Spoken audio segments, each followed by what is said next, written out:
Prepare to be captivated by the business story of the week, hosted by me, Shaheen Shan. Join us on a journey through the twists and turns of entrepreneurial triumphs and setbacks. Immerse yourself in the narrative and witness the magic that turns dreams into reality. This is Business Story of the Week. All right, welcome to another amazing episode of Business Story of the Week. Today, we've got somebody who is colorful in many ways, not just her sweater. Brittany Hodak is an award-winning entrepreneur, author, and customer experience speaker who's delivered keynotes across the globe to organizations including American Express, the United Nations, and the list goes on and on. She's worked with some of the world's biggest brands, including Walmart, Disney, Katy Perry, and Dolly Parton. She is the former Chief Experience Officer of Experience.com and was the CEO and co-founder of the Superfan Company. Forbes said many great things about her debut, and she currently has a book out called Creating Superfans, and we're going to get into that now. Brittany, welcome to the show. Thanks for having me. I'm so excited to be here. Amazing. So tell us briefly about your business story. So my business story is one of a lot of what I thought at the time were happy accidents and only saw kind of the through line looking back. I always thought I was going to work in the entertainment industry. That's all I wanted to do from the time I was little bitty.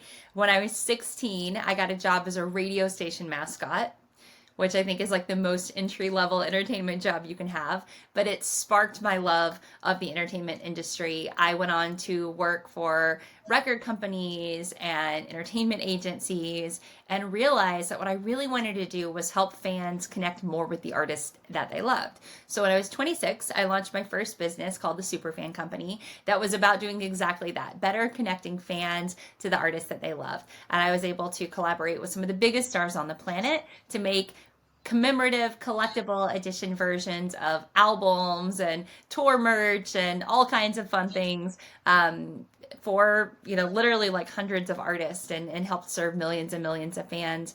That sparked my love of customer experience. And I realized, so as I was working with bigger and bigger brands, as I was doing things for stars like Taylor Swift or Katy Perry inside of Walmart stores, working with huge brands like Coke or Johnson & Johnson, I realized that customer experience is exactly the same whether you're in the entertainment industry or not. And the same thing that all these brands were trying to get were people who were as passionate about whatever it was that they were selling, whatever their product or service was, as what these musicians were, finding with their fans. So that's where I really started to play with this idea of creating super fans and how it works in the entertainment space, but also in like every other vertical. No matter what space you're in, if you can get more of your customers to love you and tell their friends, you're going to improve your business.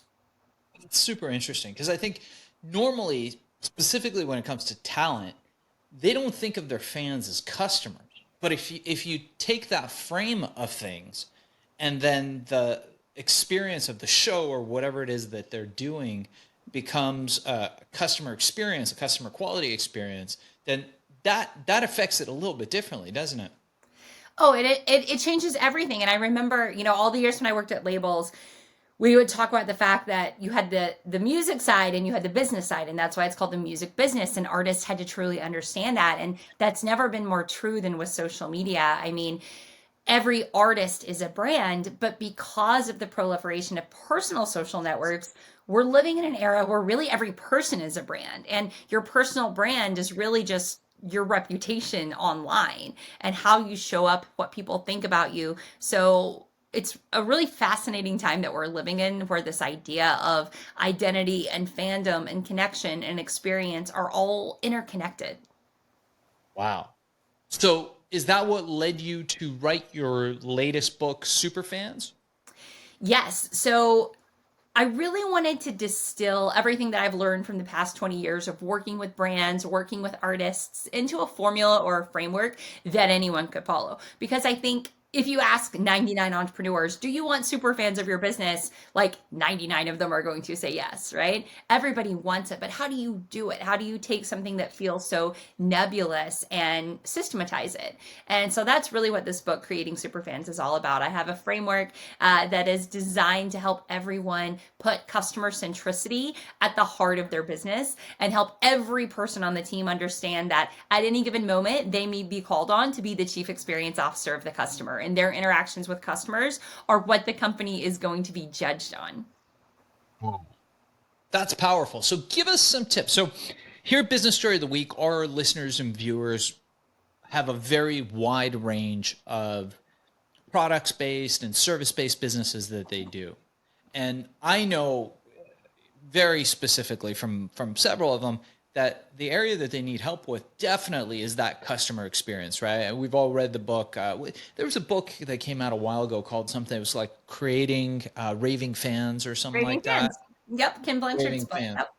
Yeah. So your book reminds me of that. And so from a practical standpoint, somebody who has no experience in this, give us a few tips of what somebody can do to improve that customer experience.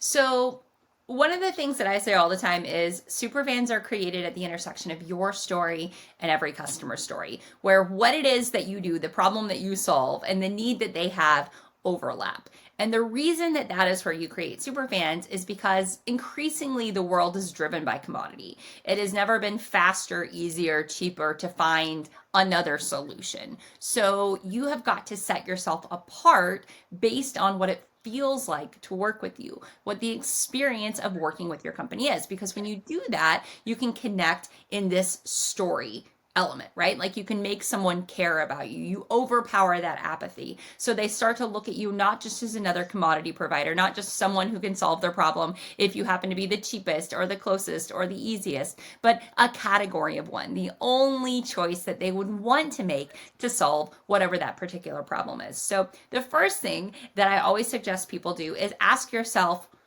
why would someone choose you at the exclusion of all of your competitors? Like, why should they pick you? What is it that you're the best in the world at, or that you are the most committed to becoming the best in the world at? Because if you can't answer that question, there is no chance that your customers or your prospective customers are ever going to be able to figure it out. So you've got to have that North Star. You've got to know what it is that makes you deserving of super fans so that you can lean into that. You can develop that. You can train everyone on your staff and align and enable everyone on your team to go all in on that thing. That's the first step to being able to turn customers into super fans. That's fascinating. And it really is a superpower. For years I talk about this on the show. I hung out with all kinds of celebrities and rock stars, musicians, movie stars. And one of the interesting things that I noticed is that these people really did what you said. They built their fans. So they had their inner circle, right? And then they had their family, and then they had everybody else, including their fans. And the thing that always amazed me with these folks is that they could do no wrong in the eyes of their fans. And it was nuts. I mean, now, like, okay, we've got a lot of like cancel culture and that kind of thing. So I think eventually they can cross the line.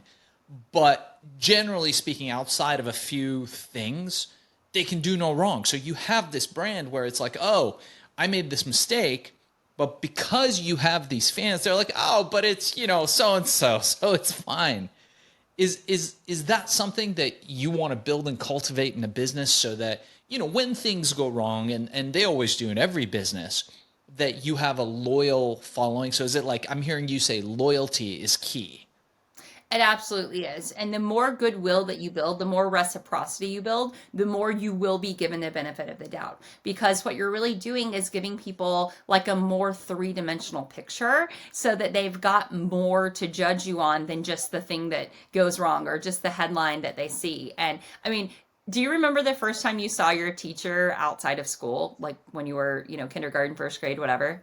Right. Yeah. You didn't know they existed outside of school. Right. It like blew your mind a little bit because it was like Sure. just a total like pattern interrupt.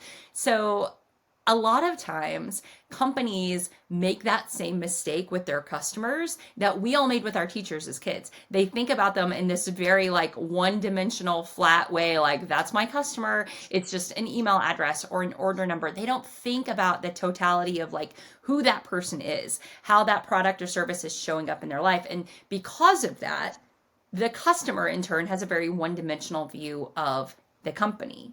So like I'll never forget the first time I met Taylor Swift, and this was years before we had the opportunity to work together. But we met. It was 2007. She had just won her very first award for the CMT Awards. It was like Breakthrough Video of the Year, and we were talking at an after party. And at the time, she was just starting to get right up in like Billboard and Variety and all the industry trades for something that she was doing that everybody was like, "What is this innovative thing?"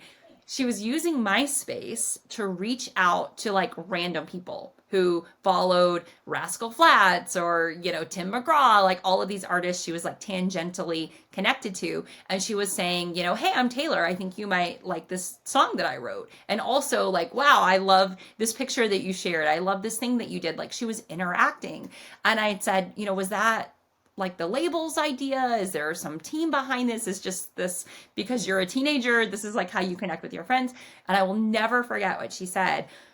She said, I want my album to sell 1 million copies. And I know if 1 million people are going to buy this, I've got to make 1 million people care enough about my music.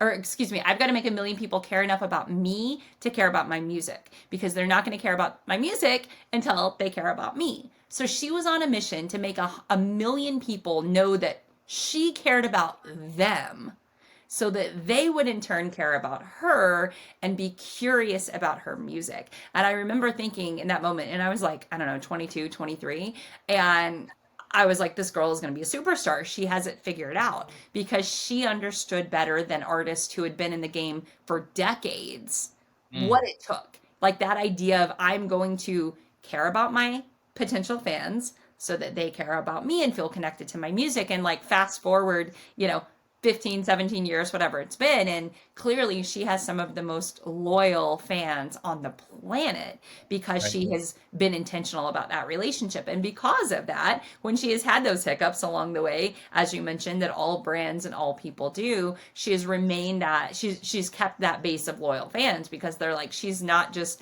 the latest clickbaity headline or manufactured, conflict. Like, we know who she is. And it's the same for brands. The more you can show your customers who you are, the more you can prove that they matter to you over time, you build up that goodwill.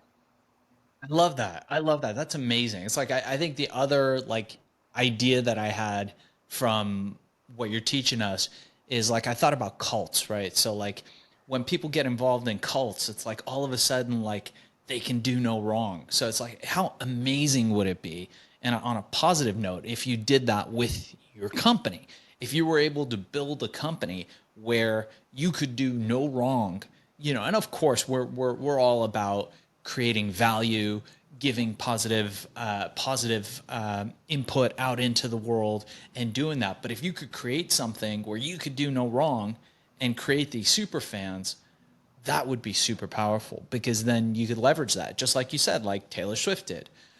This is amazing, Brittany. I think if people want to learn more about you or learn more about creating super fans, how can they reach you? Well, you can find me at brittanyhodak.com, and Creating Superfans is available everywhere books are sold. You can get the hardcover edition at Amazon or your favorite bookstore, and there's an audiobook that I narrate, and of course an ebook as well.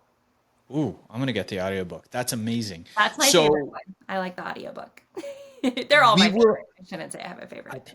there's so much stuff that we're all reading now that, and I used to feel guilty. This is a crazy. I used to feel guilty listening to audiobooks because I'm like, well, I'm not actually reading the book. And then I thought about it. I'm like, man, I get through so much more great stuff. And I'm pretty sure there's nothing that prevents me from reading the actual book later if I wanted to. Yeah, I don't think there's a law about that. So thanks so much for being on the show, guys. Get a hold of Brittany. It's Brittany Hodak. I'm going to spell it for you: BrittanyHodak. And her book is called Creating Superfans, how to turn your customers into lifelong advocates. All right. And we will see you on the next episode. For anybody who is interested, if you're interested on being on shows like this one, like Business Story of the Week, make sure to check out Podcast Cola. That's podcastcola.com, where we get you booked on shows. All right, so here's the thing. We try to get a little bit better every day, but we can't do it without you. So if you like the video, make sure to like and subscribe below. And if you have any comments, just leave them in the space under.